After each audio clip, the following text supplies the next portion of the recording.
Hello friends, இப்போ நம்ம பார்க்க போகிறது நெத்திலி ஃப்ரை. இது எப்படி பண்ணுறதுன்றதை பார்ப்போம். ஒரு கடாயில் எண்ணெய் ஊற்றிக்கோங்க. எண்ணெய் சூடானதும் வரமிளகா போட்டுக்கோங்க. இந்த வரமிளகா தான் மெயினாக காரத்துக்கு யூஸ் பண்ணுறோம். ஸோ நிறையா போட்டுக்கோங்க. இது வந்து ஒரு நல்ல side dish for curd rice, sambar சாதம், ரசம் சாதம் எல்லாத்துக்குமே. அப்புறம் நான் குட்டி நெத்திலி கருவாடு எடுத்துருக்கேன். ஸோ அதை நல்லா க்ளீன் பண்ணிவிட்டேன். மஞ்சள் தூள் போட்டு க்ளீன் பண்ணிவிட்டு அந்த கடாயில் போட்டு சாட்டே பண்ணுறேங்க நல்லா. அப்புறம் சால்ட்டு போட்டுக்கோங்க. கொஞ்சமாக போட்டால் போதும், ஏன்னா ஆல்ரெடி வந்து ட்ரை ஃபிஷ்ஷில் சால்ட் இருக்கும்.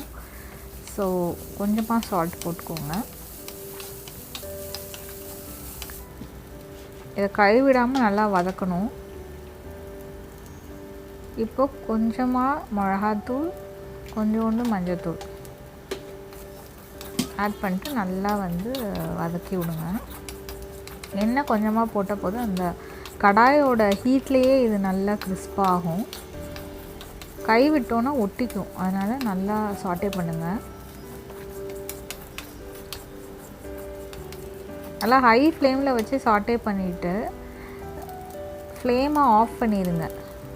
ஸ்டவ் ஆஃப் பண்ணிவிட்டு அப்படியே மூடாமல் வச்சு கொஞ்சம் நேரம் விட்டுருங்க. அந்த ஹீட்லேயே வந்து அது நல்லா கிறிஸ்பாயிரும். ஸோ இப்போ சூப்பரான நெத்திலி ஃப்ரை ரெடி ஆகிடுச்சு. இது சாம்பார் சாதம், ரசம் சாதத்துக்கு நல்ல சைட் டிஷ். கர்ட் ரைஸ்க்கு கூட கண்டிப்பாக எல்லோரும் ட்ரை பண்ணுங்கள். தேங்க்யூ.